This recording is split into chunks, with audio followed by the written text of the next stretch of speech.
Hello everyone, Aster TGT science के लिए हमने क्लास स्टार्ट कर रखी थी। उसकी हमारी पहली क्लास हो चुकी थी। आज है हमारी दूसरी क्लास।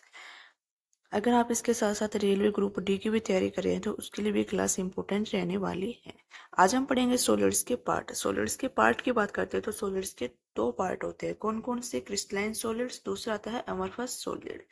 क्रिस्टलाइन सॉलिड्स की बात करते हैं तो इसमें पहला पॉइंट आता है जियोमेट्रिकल शेप। इनके कैसी शेप होती है? जियोमेट्रिकल शेप होती है। अगर हम क्रिस्टलाइन सॉलिड्स के एग्जांपल की बात करते हैं तो उसमें आता है डायमंड एंड ग्रेफाइट। डायमंड की आप जब स्ट्रक्चर देखोगे तो ये कैसी होती है? क्यूबिक फॉर्म में होती है। और ग्रेफाइट की देखोगे तो ये हेक्सागोनल फॉर्म में होती है। तो ये सभी किस में आते हैं? ये ज्योमेट्री में आते हैं। तो इसलिए हम बोलते हैं कि क्रिस्टलाइन सॉलिड्स के जियोमेट्रिकल शेप होती है। नेक्स्ट पॉइंट आता है 3D dimensional arrangement of the particles. अब हमें पता है कि जो क्यूबिक हेक्सागोनल ये सभी स्ट्रक्चर किस में आती है? 3D में आती है। तो 3D arrangement of the particles bounded by plane and faces. Diamond के स्ट्रक्चर देखोगे तो उसमें आप क्यूबिक फॉर्म में दिखाई देती है। और हमें पता है कि क्यूब में 6 फेस होते हैं, 3 प्लेन्स होते हैं। तो इसलिए कहा कि वहां पर जो क्रिस्टलाइन सॉलिड्स होते हैं वो bounded by planes and faces से बाउंडेड होते हैं। नेक्स्ट पॉइंट आता है कि have sharp melting and boiling point. Sharp का मतलब होता है हाई। ठीक है, इनके कैसे मेल्टिंग एंड बॉइलिंग पॉइंट होता है? High melting and boiling point होता है। नेक्स्ट हम इनके एग्जांपल की बात करते हैं तो इसमें एग्जांपल आता है कॉपर सल्फेट, निकल सल्फेट, डायमंड, ग्रेफाइट, एनएसीएल और शुगर। एनएसीएल जिसको हम बोलते हैं कॉमन साल्ट या फिर हम बोलते हैं रॉक साल्ट। ठीक है, ये सभी किसके एग्जांपल है? क्रिस्टलाइन सॉलिड्स के। नेक्स्ट पॉइंट आता है they are true solids because highly order repeating arrangement of the particles. देखो, ग्रेफाइट की जब आप स्ट्रक्चर देखोगे तो इसमें 1 लेयर, फिर 2 लेयर, फिर 3 लेयर, ऐसे करके आप ऊपर 4th layer, 5th layer, high order तक जा सकते हो, कितना भी चाहो। और इसमें रिपीटिंग अरेंजमेंट, यहाँ पे भी रिपीट हुआ है, ये यहाँ पे भी ऐसे रिपीट हुआ है, यहाँ पे भी ऐसे रिपीट हुआ है, ऊपर चाहे 4th लेयर भी ऐसे रिपीट कर सकते हो। तो इसलिए कहते हैं कि इनको हम ट्रू सॉलिड्स कहते हैं बिकॉज इसमें हाईली ऑर्डर रिपीटिंग अरेंजमेंट चलता है। नेक्स्ट पॉइंट आता है कि एनआइसोट्रोफिक इन नेचर। एनआइसोट्रोफिक का मतलब होता है किसी पदार्थ के जो गुण होते हैं, जैसे कि उसकी हार्ड, कितना वो हार्ड है और कितना उसकी ताकत है, स्ट्रेंथ है, तो ये सभी अलग अलग दिशाओं में क्या होते हैं? अलग अलग होते हैं। ठीक है, इसलिए हम बोलते हैं कि जो क्रिस्टलाइन सॉलिड्स है उनके जो एटम्स की जो प्रॉपर्टी है वो अलग अलग दिशाओं में क्या होती है? अलग अलग होती है। इसलिए क्रिस्टलाइन सॉलिड्स को इन्होंने क्या बोला? एनआइसोट्रोपिक। नेक्स्ट आता है definite value of the heat of fusion. Heat of fusion की डेफिनेशन क्या होती है? हीट ऑफ फ्यूजन की डेफिनेशन देखोगे तो इसका मतलब होता है कि the amount of the heat required to change solid को into a liquid without changing it temperature. जब आप बिना टेम्परेचर चेंज किए हुए सॉलिड को लिक्विड में चेंज करते हो तो जिस उसके लिए जो हीट रिक्वायर्ड होती है उसी को हम क्या बोलते हैं? Latent heat of fusion. ठीक है, तो जो क्रिस्टलाइन सॉलिड्स होते हैं उनके कैसी हीट होती है? Definite value of heat of fusion होती है।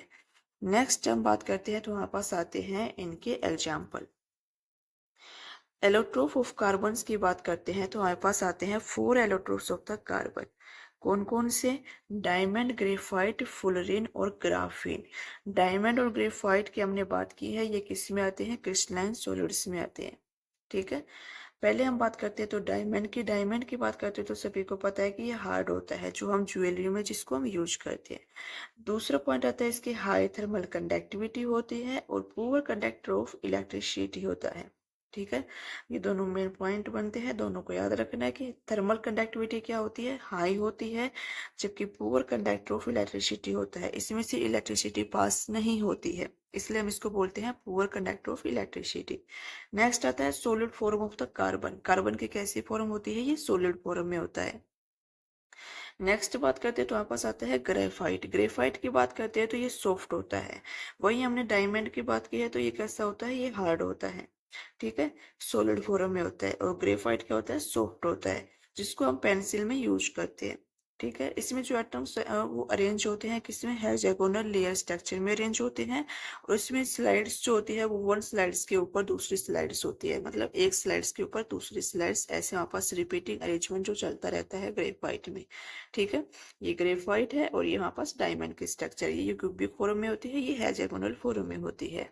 नेक्स्ट हमारे पास आता है फुलरेन। फुलरेन की बात करते हैं तो इसमें ग्रुप ऑफ कार्बन एटम्स का ग्रुप होता है और क्लोज केज लाइक स्ट्रक्चर, एक पिंजरे की तरह क्लोज होता है। इसका बेस्ट एग्जांपल क्या है?